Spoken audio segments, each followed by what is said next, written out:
Now let's get more on Donald Trump's top table nominations that we've been hearing about. The president-elect has tapped tech billionaire Elon Musk for a role in his incoming cabinet, overseeing a new Department of Government Efficiency. That's alongside his one-time rival for the Republican presidential nomination, multimillionaire Vivek Ramaswamy. Donald Trump said in a statement the department will become potentially the Manhattan Project of our time, referring to the American program to develop the first atomic bomb. It is unclear exactly what form the new department will take.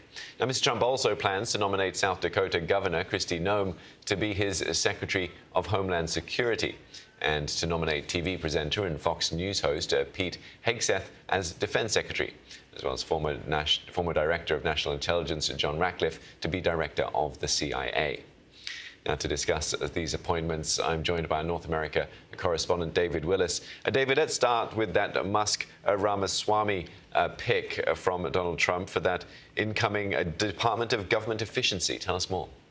Yes, indeed, Steve. He's moving quickly, isn't he, Donald Trump, to unveil the people who will be populating his cabinet when he returns to the White House next year, just a week, of course, after he won that election. And he has named, as you mentioned, Elon Musk, who, together with another entrepreneur, Vivek Ramaswamy, somebody who competed with Donald Trump for the Republican presidential nomination, they will head this Department of Government Efficiency, and it is, in a sense, a reward for Mr. Musk, I think, who became a very staunch supporter of Donald Trump in the latter stages of the Trump campaign, didn't he? Pumping millions of his own money into Mr. Trump's run for office, ultimately successful run for office. Now, together, according to this statement from the Trump transition team, these two men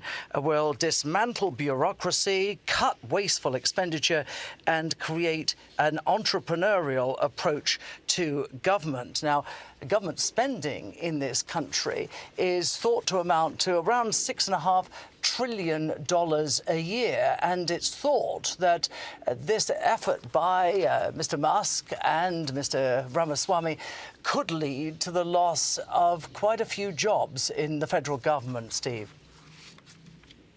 Yes, they're complicated by their various business interests. I'm sure that will be a topic of conversation. Let's move on then to Kristi Noem. She's been nominated for Homeland Security.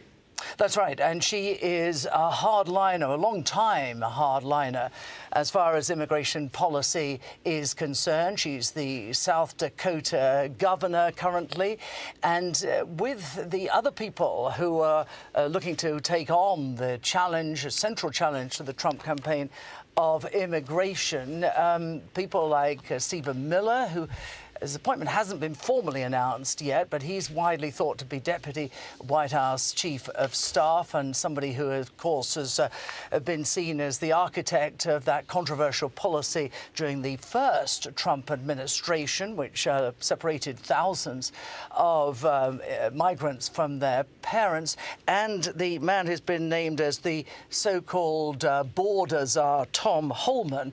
This will represent an extremely conservative, very hard-line group of people devoted to that key Trump strategy of limiting the amount of illegal immigration into this country.